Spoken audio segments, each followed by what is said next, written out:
Très heureux de vous savoir très nombreux devant vos postes télévisés, envie d'être au parfum de l'actualité éducationnelle. Mesdames et messieurs, bienvenue à cette grande édition du journal universitaire dont j'ai le réel plaisir de vous le présenter.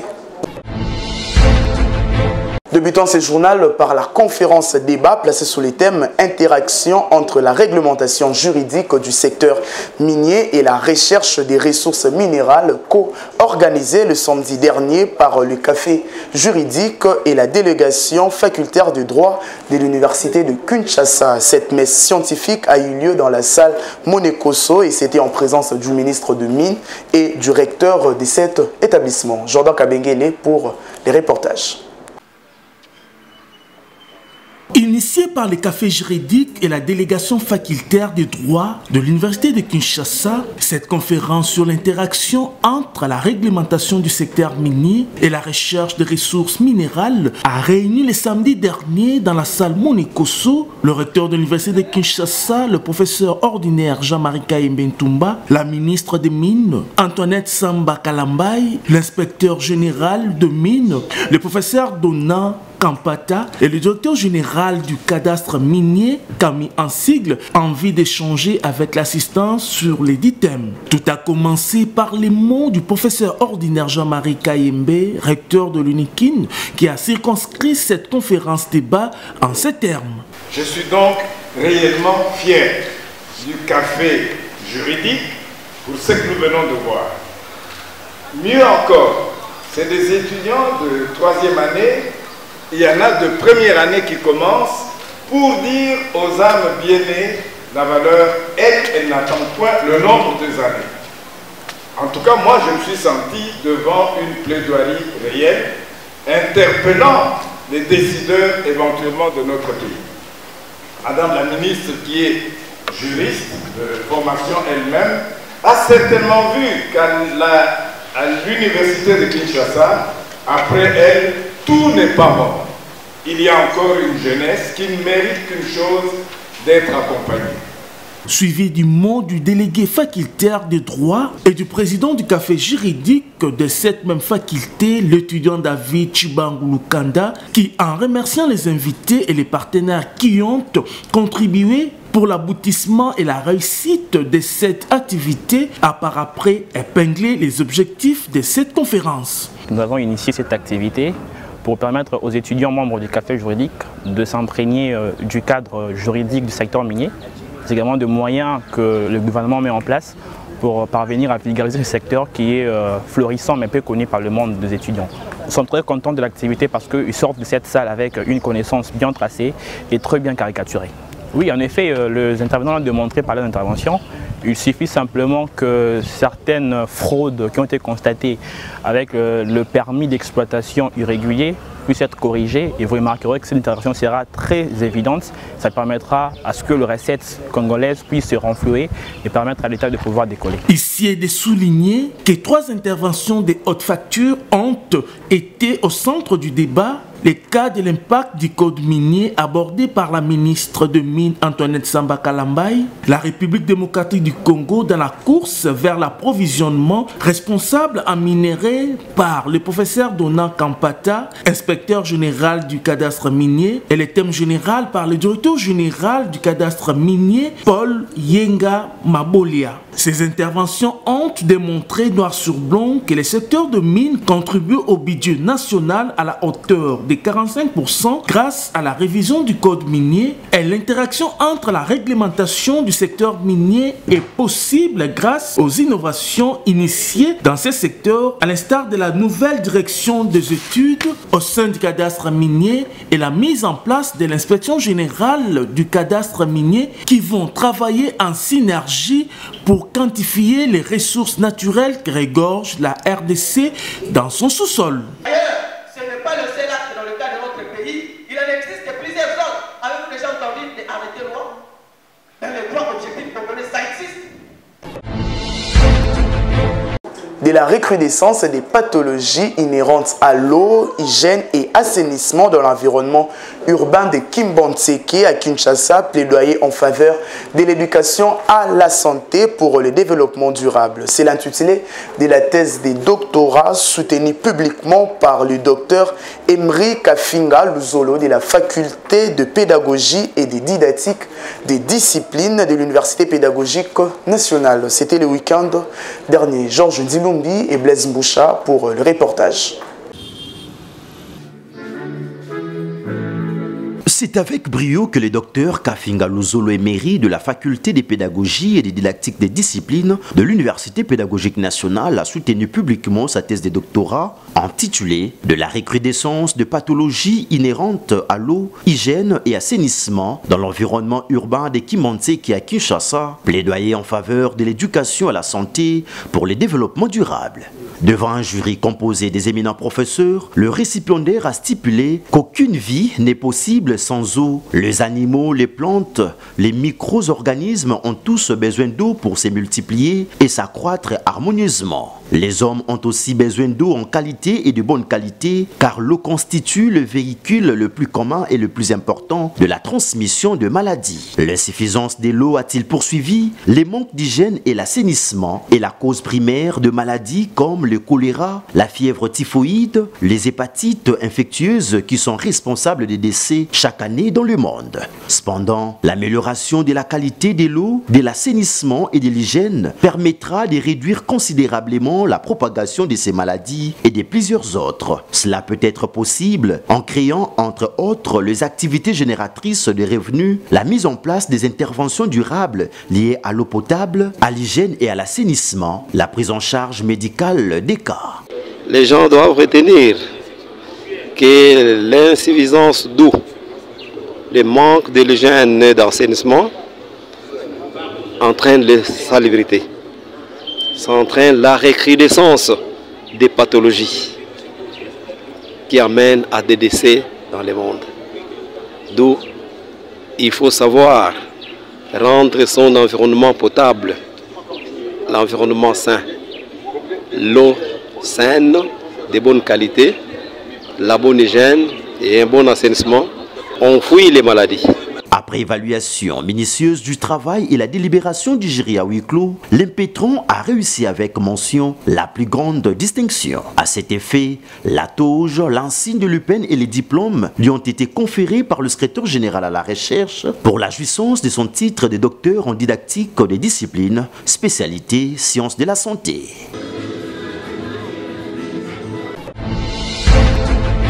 De son côté, l'Université catholique Don Akam inscrit également les nouveaux étudiants dans toutes les facultés qu'elle organise pour l'année académique 2023-2024. Suivez. Étudier sans réfléchir est une occupation vaine. Et réfléchir sans étudier est très dangereux. Congolaises et Congolais, voici l'Université chrétienne catholique qui est à la fois une foi en Christ et leader de la pédagogie et de la réussite. Chers parents, étudiants, voici la meilleure université congolaise qui répond aux normes et au standing international. UCC Don Akam ouvre ses portes pour les inscriptions de l'année académique 2023-2024. Elle organise deux facultés ci-après. Dans la faculté des sciences informatiques, nous organisons des options suivantes: informatique de gestion, technique de maintenance et réseau et intelligence artificielle. Dans la faculté de droit, nous disposons droit privé et judiciaire, droit économique et social et droit public. Dans la faculté des sciences de l'information et de la communication, nous organisons des options suivantes: journalisme et multimédia. Dans la faculté de la santé, UCC Don Akam dispose des options suivantes: sciences infirmières, hospitalières sage-femme, EASI, santé communautaire, laboratoire et gestion des institutions de la santé. Dans la faculté des sciences sociales, administratives et politiques, UCC Don Akam organise des options suivantes: sciences politiques et administratives, sociologie et relations internationales. Dans la faculté des sciences économiques et de gestion, nous organisons marketing et gestion de la clientèle, management et gestion des entreprises, finance, fiscalité, secrétariat de gestion, hôtesse d'accueil et économie de l'environnement. Avec le système LMD, nous formons des créateurs de richesse à un prix bas, qualité supérieure, L1 $150, LD $175 et L3 $200, Master 1 $225 et Master D $250, payable en plusieurs tranches. Hâtez-vous car deux places sont très limitées. Nos adresses: numéro 26 avenue Bypass, arrêt dépôt, quartier Iradi, dans la commune de Selembao, numéro 8 et 16 avenue Ngeba, dans la commune de Mongafula, référence arrêt chambre froide, entrée Montcollet. Contactez-nous au plus 243 81 19 82 833 082 04 78 384 et au plus 243 85 89 023 77. Avec l'Université chrétienne catholique UCC d'Ouakam, plus question d'être un simple diplômé d'État.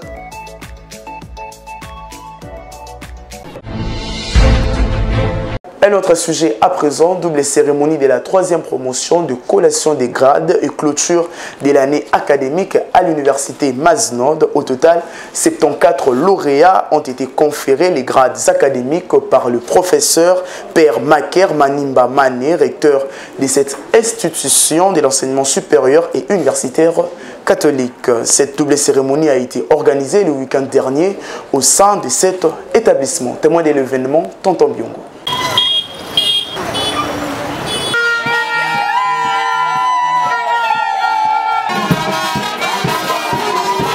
C'est par une procession accompagnée de fanfares et de lauréats conduite par les secrétaires généraux académiques. Le corps académique a débuté cette double cérémonie de la 3e promotion des collations des grades et clôture de l'année académique 2022-2023 à l'université des Maznod. Pour circonscrire la circonstance, une prière a été dite par l'assistant du recteur, suivi du discours du professeur Père Maker Manimba Man, recteur de l'université des Maznod, qui a félicité son comité de gestion et son corps professoral pour le travail abattu, aboutissant à un travail acharné que nos étudiants finalistes qui a produit de fruits dans la formation des étudiants. Par ailleurs, l'université des Maznod est appelée à demeurer avec les autres institutions d'enseignement supérieur pour privilégier l'élaboration du savoir et de la formation pour préparer les cadres dirigeants de la société de demain. Lisant le rapport académique, le professeur Mouloukou Owab Gujulien, secrétaire général académique, a présenté à l'assistance l'effectif de lauréats de des années académiques précédentes et adressé les bilans des activités de l'année académique 2022-2023 qu'il a jugé positif. De son côté, le révérend Père Constant King, supérieur provincial de missionnaires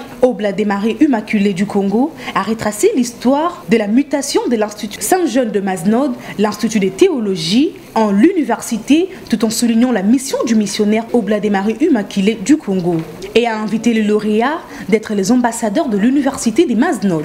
Les moments tant attendus étaient la proclamation des résultats par le secrétaire général académique de l'université des Maznod et le professeur Père Maker Manimba Man, recteur de l'université des Maznod, qui a conféré les grades académiques aux 74 lauréats des différentes facultés que compte l'université des Maznod. Mani Maker, recteur de l'université de Maznod, atteste et déclare par la présente que les étudiants licenciés système LMD au terme de l'année académique 2022-2023.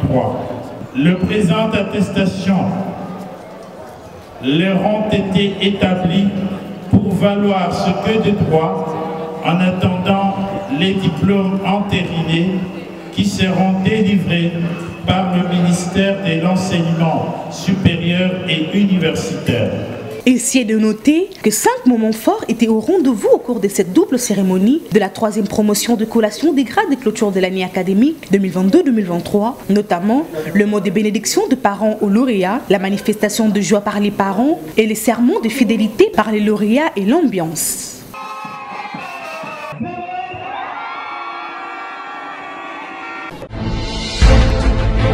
L'Université technologique Bel Campus ouvre ses portes pour les inscriptions de nouveaux candidats pour l'année académique 2023-2024. Suivez.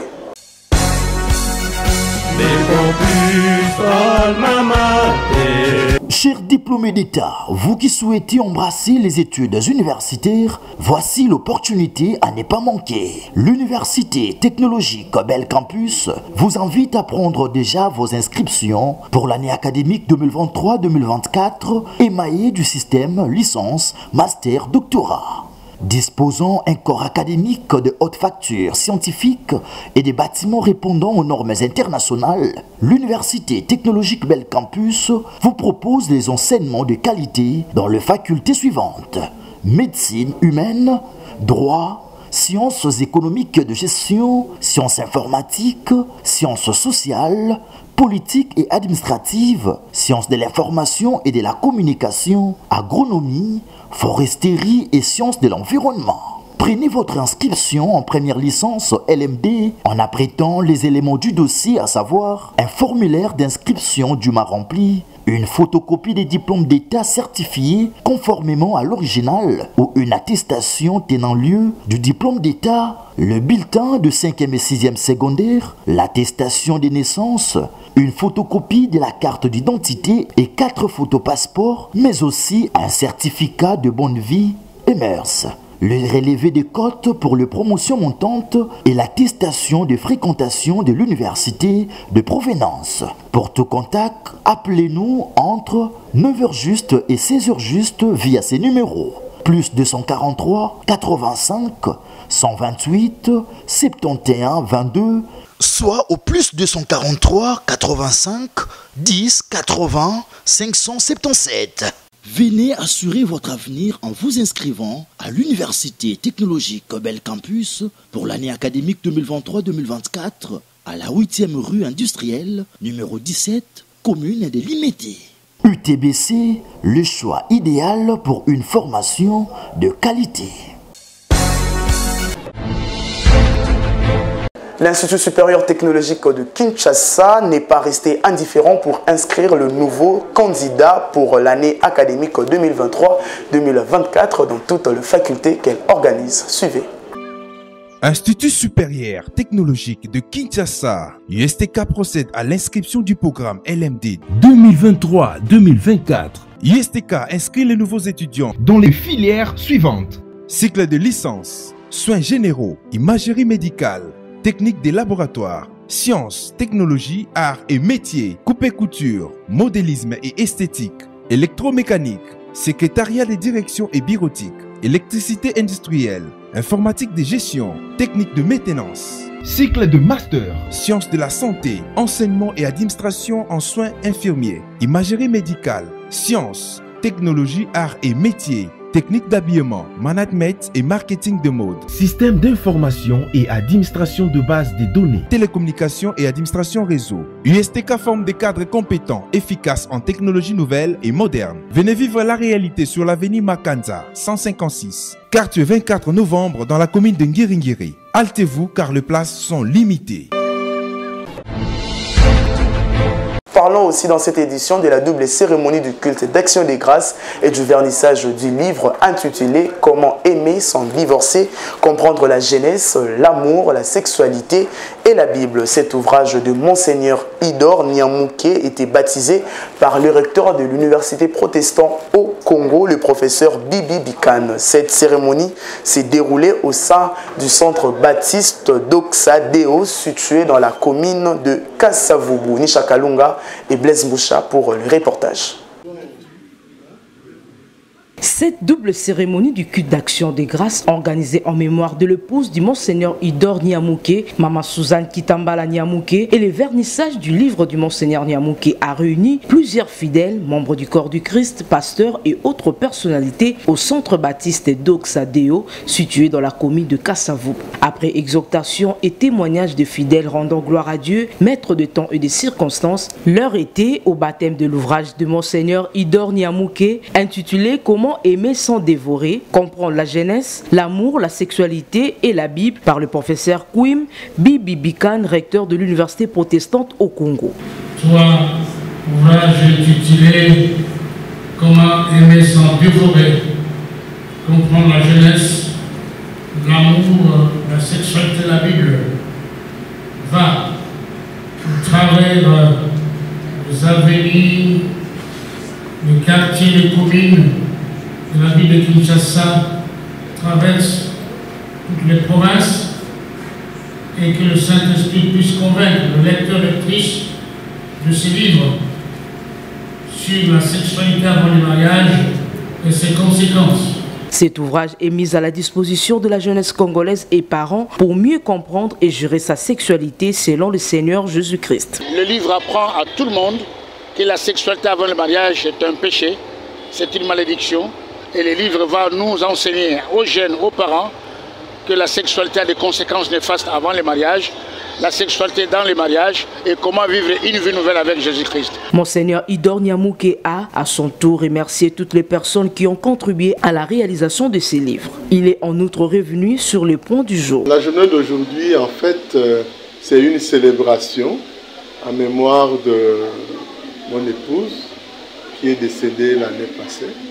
Alors, nous avons organisé juste pour dire merci à Dieu après une année qu'elle soit partie se reposer auprès du Seigneur.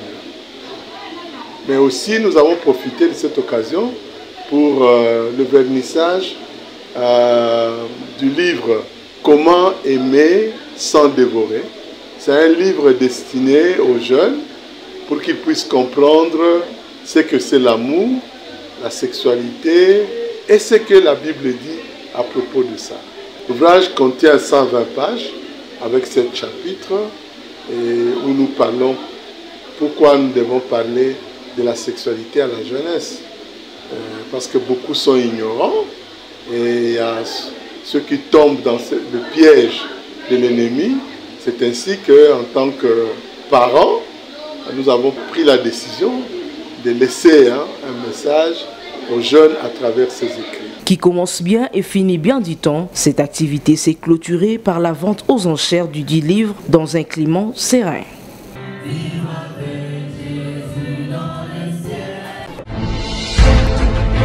L'Institut supérieur technique Songwa, ISTS en sigle, procède aux inscriptions de nouveaux candidats dans toutes ses filières pour l'année académique 2023-2024. Suivez.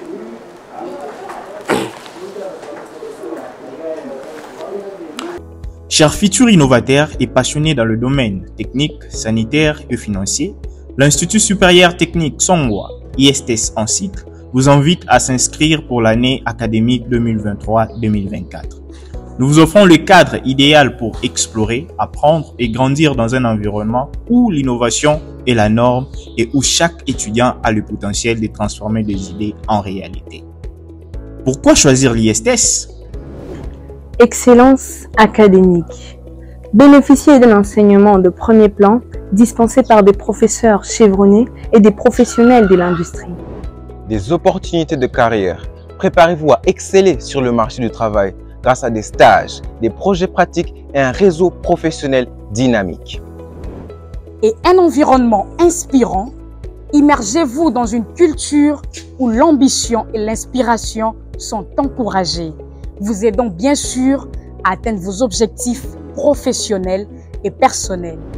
Rejoignez-nous pour élargir vos horizons, acquérir des compétences de pointe et créer un impact positif dans le monde. Avec le système LMD, nous organisons les sections suivantes. Sciences de santé, sciences économiques et de gestion, sciences et technologies, génie mécanique et électricité. Pour vous inscrire et en savoir plus sur nos programmes, veuillez visiter notre site web www.ists-ac.cd. Nous sommes situés à 443, 11e rue, quartier industriel, commune de Lumete, ville-province de Kinshasa, à 500 mètres partant du boulevard Lumumba. Et de même que si vous êtes au boulevard Poids-Lourd, à partir de l'Isam, orientez-vous vers la 11e rue, vous y serez avant d'arriver au boulevard Lumumba. Hâtez-vous car les places sont limitées. ISTS, l'avenir de la technologie, est en train d'être écrit un étudiant à la Un autre sujet à présent, le Corps national de professionnels en santé communautaire a organisé la 8e édition de prestations de serment des professionnels en santé communautaire en vue de rejoindre officiellement la dite profession. Au total, 45 candidats ont été enregistrés pour cette prestation. Cette cérémonie a eu lieu le week-end dernier au sein du centre de rééducation pour handicapés physiques. Magloire Landou et Jérès Landou pour les reportages. C'est dans un climat de paix que s'est déroulée la 8e édition de cérémonie des prestations de serment de professionnels en santé communautaire en vue de joindre la dite profession sous l'initiative du Corps national de professionnels en santé communautaire le week-end dernier, en présence de membres de la corporation, familles et récipiendaires dans la grande salle du centre de rééducation pour handicapés physiques. Prenant la parole, Madame Coco Kassongo Lidi, présidente nationale du CNPSC, a remercié l'assistance d'avoir rehaussé de leur présence à cette cérémonie et dans son allocution, Madame Lidi est revenue sur l'importance de la journée et de la mission d'un professionnel en santé communautaire après son intégration à la corporation qui est celle de veiller à l'éthique de la déontologie d'un professionnel en santé communautaire, défendre le droit d'un professionnel en santé communautaire et accompagner les actions du gouvernement dans l'amélioration de l'état de santé de la population. Poursuivant, elle rappelle aux récipiendaires leur rôle dans la profession en soulignant qu'un professionnel en santé communautaire doit être un accompagnateur du clinicien de première ligne, défenseur des intérêts de la communauté, éducateur, pour ne citer que ceux-là. De son côté, le secrétaire national du CNPSC, M. Lukou Moumalabi Willy, a présidé l'initiation à la prestation des serments et son exécution.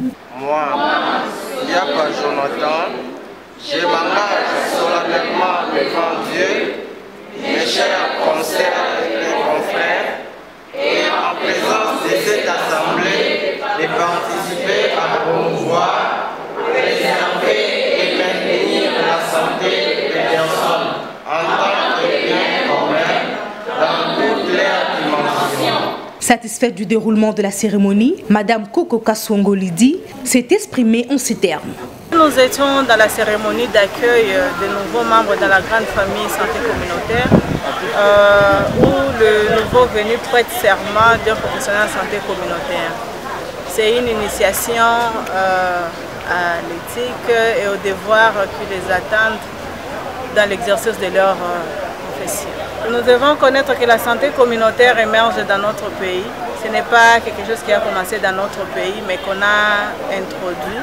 Et nous devons la soutenir parce que la santé communautaire aujourd'hui, c'est un levier dans le système de santé pour le développement et l'émergence de notre système de santé. Il s'y est dénoté que cette cérémonie a été sanctionnée par la remise des attestations de reconnaissance et s'est clôturée par une photo des familles dans une bonne ambiance. Voilà, c'est la fin de cette grande édition du journal. Si vous l'avez aimé, dites merci à Jérès Landou qui était derrière la caméra, assisté par Mélodie Maboulou, Emmanuel Lema à la réalisation, toujours sur la coordination d'André Mouchongo Machara. Quant à moi, je vous dis, vivez longtemps, vivez heureux et meilleurs vœux à tous.